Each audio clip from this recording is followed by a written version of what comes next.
نیکیاں برباد کرنے والے گناہ یعنی وہ کون سے ایسے گناہ ہے کہ جس کے کرنے سے انسان کے نیک اعمال برباد ہو جاتے ہیں۔ پیارے بھائیو، ہمیں پتہ ہونا چاہیے، یہ نہ ہو کہ ہم بڑے خوش ہوں، ہم نے بڑے حج اور عمرے اور نمازیں اور نوافل پڑھے ہیں، لیکن قیامت کا دن ہو اور جب اللہ سبحانہ و تعالیٰ کے سامنے پیش ہوں تو بتایا جائے کہ نامہ اعمال صفر۔ معزز سامنے کرام، اللہ سبحانہ و تعالیٰ اور اس کے رسول جناب محمد رسول اللہ صلی اللہ علیہ وآلہ وسلم نے انسان کو کچھ کام کرنے اور کچھ کاموں سے بچنے کا حکم دیا۔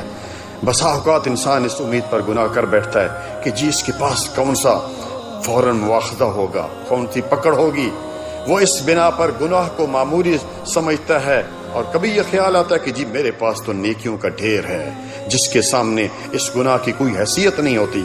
بس اسی غلط فہمی میں اس کا شکار ہو کر وہ گناہ پہ گناہ کیے جاتا ہے، اور وہ گناہ دیکھنے میں معمولی اور ہلکا معلوم ہوتا ہے، لیکن یہ در حقیقت ایسا خطرناک اور کبیرہ جرم ہوتا ہے کہ انسان کی زندگی کی ساری نیکیوں پر پانی پھیر دیتا ہے۔ ایسی لوگوں کے بارے میں قرآن کریم کیا کہتا ہے؟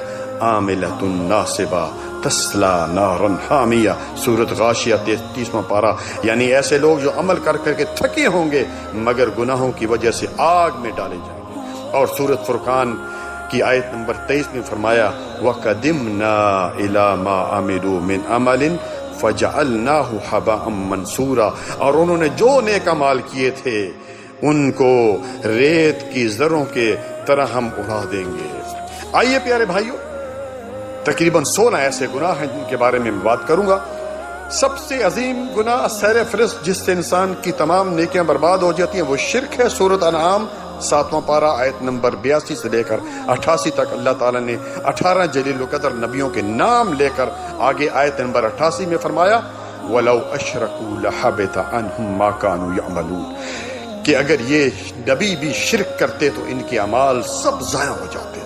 اور اتنا ہی نہیں بلکہ کائنات کے امام جناب محمد رسول اللہ صلی اللہ علیہ وآلہ وسلم کو خطاب کرتے ہوئے فرمایا اللہ تعالیٰ نے سورۃ زمر آیت نمبر 65 اور اس کی آیت نمبر 65 سورۃ زمر آیت نمبر 65 میں کیا فرمایا کہ وَلَقَدْ أُوحِيَ إِلَيْكَ وَإِلَى الَّذِينَ مِنْ قَبْلِكَ لَئِنْ أَشْرَكْتَ لَيَحْبَطَنَّ عَمَلُكَ وَلَا تَكُونَنَّ مِنَ الْخَاسِرِينَ، کہ اے نبی آپ کی طرف اور آپ سے پہلے جتنے بھی نبی ہو گزرے ہیں ان کی طرف یہی وحی کی جا چکی ہے کہ اگر آپ نے بھی شرک کیا تو آپ کے بھی اعمال ضائع کر دی جائیں گے اور آپ خسارہ پانے والوں میں سے ہو جائیں۔ امت میں نبی سے بڑھ کر نیکیاں تو کسی کی نہیں ہو سکتی۔ پیغمبر شرک سے پاک ہوتے ہیں پیارے بھائیوں۔ یہاں دراصل یہ سمجھانا مقصود ہے کہ اگر کسی نبی کسی پیغمبر جیسے یعنی وہ بھی اعمال ہوں گے تو اگر شرک ہوگا تو وہ بھی برباد کر دی جائیں گے۔ کوئی اس گمان میں نہ رہے کہ وہ سید یا سید پیرزادہ ہے یا اولیاء کی لڑی میں سے ہے، شرک کرنے سے اس کے تمام اعمال جو ہے وہ برباد ہو جاتے ہیں۔ دوسرا گناہ والدین کی نافرمانی، نمبر 1۔ اس میں 3 گناہ کا ذکر ہے، والدین کی نافرمانی، احسان جتلانا اور تقدیر کو جھٹلانا۔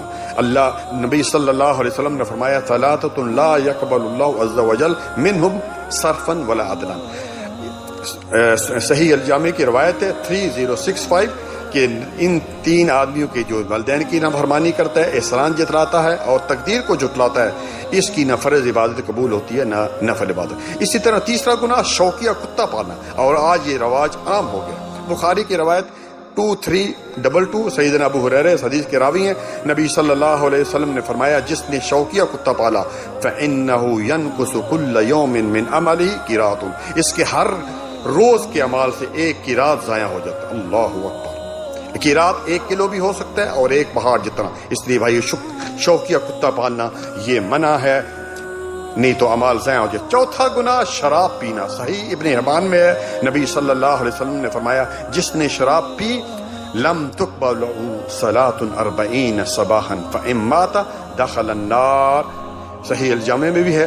پیارے بھائیو، جس نے شراب پی اس کی 40 دن کی کوئی عبادت قبول نہیں ہوتی اور اسی اگر مر گیا تو جہنم میں گیا۔ 5واں گناہ جس کے متعلق قسم، یعنی اس کے مطلب جو قسم کھانا ہے کہ اللہ تعالیٰ اس کو نہیں بخشے گا۔ کوئی لوگ کہتے ہیں نا اللہ کی قسم فلاں تم کو اللہ نہیں بخشے گا، صحیح مسلم کی حدیث نمبر 6681 آپ صلی اللہ علیہ وآلہ وسلم نے فرمایا واللہ لا یغفر اللہ لفلان، کہ اللہ کی قسم اللہ تعالیٰ فلاں کی بخشش نہیں کرے گا۔ لوگ کہتے ہیں نا، تو اللہ تعالیٰ نے آگے کیا فرمایا؟ مجھ پر قسم اٹھاتا ہے کہ میں فلاں کو بخشوں گا نہیں؟ قد غفرت لفلان وَأَحْبَطْتُ عَمَلُكَ، کہ میں نے فلاں کی تو بخش کر دی، تیرے تمام اعمال ضائع کر دی۔ چھٹا گناہ اللہ تعالیٰ اور اس کے رسول کی مخالفت کرنے والا۔ سورۃ محمد آیت نمبر 33، یا ایھا الذین آمنوا اطیعوا اللہ واطیعوا الرسول ولا تبطلوا اعمالکم، اے ایمان والو اللہ کی اطاعت کرو، رسول کی اطاعت کرو اور اپنے اعمال ضائع نہ کرو۔ اسی طرح سورۃ حجرات کی آیت نمبر 2 میں فرمایا یا ایھا الذین آمنوا لا ترفعوا اصواتکم فوق صوت النبی، اور آگے کیا فرمایا؟ ان تحبط اعمالکم وانتم لا تشعرون، اپنی آواز بھی نبی صلی اللہ علیہ وسلم کے آواز سے اونچی نہیں کرنی ہے، ورنہ تمہارے اعمال برباد کر دیے جائیں گے اور تمہیں پتہ بھی نہیں چلے گا۔ ساتواں گناہ جس کے کرنے سے نیکیاں برباد ہو جاتی ہیں، نماز عصر کا چھوڑنا۔ من ترک صلاۃ العصر فقد حبط عمله، متفق علیہ حدیث ہے، بخاری مسلم میں۔ آپ صلی اللہ علیہ وآلہ وسلم نے فرمایا جس نے عصر کی نماز چھوڑ دی اس کے اعمال ضائع ہو گئی، اور دوسری جگہ کیا فرمایا کہ اس کا گھر جل گیا، یعنی گھر تباہ ہو گیا اور خاندان بھی تباہ ہو گیا۔ اللہ اکبر۔ آٹھواں گناہ، 3 آدمیوں کی نماز اس کے کانوں سے تجاوز نہیں کرتی، یعنی کوئی بھی اس کی عبادت جو ہے وہ قبول نہیں ہوتی۔ اللہ اکبر۔ نمبر 1 بھاگا ہوا غلام جب تک کہ وہ اپنے واپس نہ آ جائے۔ نمبر 2 وہ عورت جو اس حالت میں رات گزارے کہ اس کا خاوند اس سے ناراض ہو، اور تیسرا وہ امام جس کو لوگ ناپسند کرتے ہیں۔ ترمذی حدیث نمبر 1360۔ 9واں گناہ نجومی اور کاہن کے پاس جانا۔ من اتا عرافن، جو شخص جو ہے وہ کسی نجومی کے پاس گیا اور اس سے کسی چیز کے بارے میں پتہ کیا اور اس کی تصدیق کر دی، یعنی کہا کہ بالکل ٹھیک ہے، تو اس کی 40 دن کی نماز قبول نہیں ہوتی۔ اللہ اکبر۔ میرے پیارے بھائیو ہوشیار ہو جاؤ، بعض لوگ چوری کا سراغ لگانے یا شادی اور کاروبار کی کامیابی کے متعلق ان سے پوچھتے ہیں یہ سب حرام ہے، یہ سب ڈگوسلے ہیں، یہ سب فراڈ ہیں۔ لوگ جاتے ہیں جی میرا ہاتھ دیکھیں، کبھی دبئی کا ویزا نکلے گا، یہ سب حرام ہے، اس کی جو ہے عبادت کوئی عبادت بھی قبول نہیں ہوتے۔ اور ایک جگہ فرمایا فقد کفر بما انزل علی محمد صلی اللہ علیہ وسلم او کما قال صلی اللہ علیہ وسلم، کہ اس نے اس بات کا انکار دیا جو نبی صلی اللہ علیہ وسلم پر اتری، یعنی قرآن حدیث کا اس نے انکار دیا۔ 10واں گناہ تنہائی میں حرام کام کرنا۔ حضرت ثوبان رضی اللہ تعالیٰ عنہ اس حدیث کے راوی ہیں، رسول اللہ صلی اللہ علیہ وآلہ وسلم نے فرمایا کہ میں اپنی امت میں سے ان لوگوں کو جانتا ہوں۔ کون ہیں وہ لوگ؟ یاتون یوم القیامت بحسنات امثال الجبال تہامہ بیضاء، جو قیامت کے دن تہامہ پہاڑوں کی طرح کی مانت چمکتی ہوئی نیکیاں لے کر آئیں گے، لیکن اللہ تعالیٰ انہیں ہباء منصورا، گرد و غبار بنا کے اڑا دیں گے۔ حضرت ثوبان رضی اللہ تعالیٰ نے آپ صلی اللہ علیہ وسلم سے عرض کیا کہ ہمیں ان لوگوں کی علامتیں تو بتائیں تاکہ ہم ان میں سے ہو کہ یعنی ہم وہ کام نہ کریں۔ تو آپ صلی اللہ علیہ وآلہ وسلم نے فرمایا وہ تمہارے بھائی اور تمہارے قبیلے سے ہوں گے، جیسے تم عبادت کرتے ہو وہ بھی عبادت کریں گے، لیکن یہ لوگ جب تنہائی میں ہوں گے تو حرام کردہ کاموں کا ارتکاب کریں گے۔ اور آج یہ بات 100% ثابت ہوتی ہے۔ اپنے اپنے بیڈ روم میں اپنے موبائل پر کیا کچھ نہیں دیکھا جاتا جب کوئی پاس نہیں ہوتا۔ ہر شخص اپنا محاسبہ کرے ورنہ تمام نیکیاں برباد ہو جائیں گی۔ 11واں گناہ ریاکاری۔ پیارے بھائیوں، ریاکاری کا مطلب ہے دکھلاوا، نام و نمود، شہرت حاصل کرنا۔ اللہ تعالیٰ نے قرآن کریم میں کیا فرمایا؟ یا ایھا الذین آمنوا لا تبطلوا صدقاتکم بالمن والعذی کالذی ينفق مالہ رئاء الناس، اے ایمان والو اپنی خیرات کو احسان جتلا کر اور ایذا پہنچا کر برباد نہ کرو، اور کہ جس طرح وہ شخص جو لوگوں کے دکھلاوے کے لیے خرچ کرتا ہے۔ ریاکاری کا مطلب کیا ہے؟ انسان اس نیت سے، اس ارادے سے اللہ تعالیٰ کی عبادت کرے کہ لوگوں میں اس کی نیکی مشہور ہو جائے۔ جس طرح مسلم کی روایت ہے، طویل روایت ہے لیکن مختصراً، سیدنا ابو ہریرہ اس حدیث کے راوی ہے، قیامت کے دن سب سے پہلے 3 آدمیوں سے جہنم کی آگ بھڑکائی جائے گی، اور وہ کون ہوں گے؟ شہید، عالم دین اور سخی، یعنی مالدار آدمی جو لوگوں کی مدد کرتا ہے، بیواؤں کی مدد کرتا ہے، لیکن کیا ہے ان کے اعمال تو بہت اچھے تھے مگر ان لوگوں میں کیا تھا؟ دکھلاوا تھا۔ 12واں گناہ آخرت کو جھٹلانا۔ آخرت مراد انسان کی وہ زندگی ہے جس کے مرنے کے بعد جو شروع ہوگی، جس کی کوئی انتہا نہیں، اس پر بھی ایمان لانا اسی طرح فرض ہے جس طرح اللہ تعالیٰ پر اور اس کے رسولوں اور کتابوں اور فرشتوں پر ہے۔ سورۃ اعراف میں اللہ تعالیٰ نے کیا فرمایا؟ 147 میں والذین کذبوا بآیاتنا ولقاء الآخرۃ حبطت اعمالهم، وہ لوگ جنہوں نے ہماری آیات کو اور آخرت کی ملاقات کو جھٹلایا ان کے اعمال برباد ہو گئے۔ کئی لوگ بڑے دھڑلے سے کیا کہہ دیتے ہیں، کیا کہتے ہیں؟ اے جہاں مٹھا اگلا کس نے ڈٹا، یعنی تمہیں پتہ نہیں ہے اگلے جہان کا؟ یہ کفری الفاظ ہے۔ 13واں گناہ کفر کرنا۔ کفر ایمان کی ضد ہے۔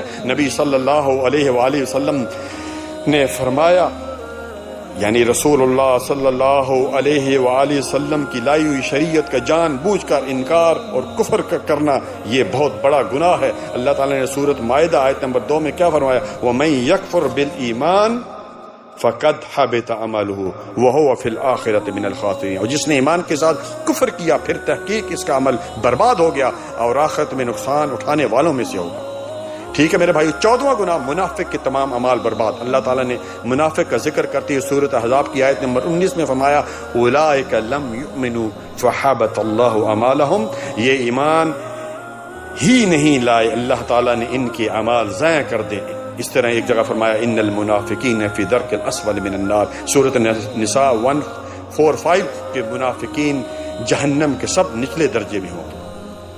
15واں وہ گناہ جس سے انسان کے اعمال ضائع ہو جاتے ہیں، حقوق العباد۔ رسول اللہ صلی اللہ علیہ وآلہ وسلم نے فرمایا کہ پیارے بھائیوں، ایک شخص جو ہے قیامت کے دن جو ہے حسنات کل جبال، پہاڑ جتنی نیکیاں لے کر آئے گا، مگر دنیا میں کسی کو مارا ہوگا، کسی کو گالی دی ہوگی، کسی کی غیبت کی ہوگی، اس کی تمام نیکیاں برباد کر دی جائیں گی، اور اس کی تمام نیکیاں جو ہیں وہ لوگوں کو جس کے ساتھ اس نے زیادتی کی اس پر ان کو دے دی جائیں گی اور اس کو جہنم پھینک دی جائے گی۔ اس لیے یاد رکھیں حقوق اللہ کے ساتھ حقوق العباد کا بھی خیال رکھیں۔ آخری وہ گناہ جس سے نیک اعمال برباد ہو جاتے ہیں، مرتد کی تمام نیکیاں برباد ہو جاتی ہیں۔ مرتد اس شخص کو کہتے ہیں جو اسلام لانے کے بعد دین اسلام ترک کر دوسرے دین یعنی نصرانیت یا یہودیت کو اختیار کرے۔ سورۃ بقرہ 217 میں اللہ تعالیٰ نے کیا فرمایا کہ تم میں سے جو لوگ اپنے دین سے پلٹ جائیں اور کفر کی حالت مر جائیں فَأُولَئِكَ حَبِطَتْ أَعْمَالُهُمْ فِي الدُّنْيَا وَالْآخِرَةِ، اس کی دنیاوی اور آخری تمام اعمال برباد ہو جاتے ہیں۔ پیارے بھائیوں، ہمیں پتہ ہونا چاہیے، یہ نہ ہو کہ ہم اعمال کرتے جائیں، نمازیں پڑھ رہے ہیں، روزہ رکھ رہے ہیں، حج کر رہے ہیں، اور نہ ہمیں حقوق العباد کا پتہ ہے، نہ ہمیں شرک کا پتہ ہے، نہ ہمیں اور چیزوں کا پتہ ہے، اور قیامت والا دن پتہ چلے کہ ہمارے نامہ اعمال میں تو کوئی نیکی ہے نہیں ہے۔ اس لیے اللہ تعالی ہم سب کو ان جتنے بھی گناہ بیان کیے گئے ان سے بچائے۔ جزاکم اللہ خیرا، بارک اللہ فی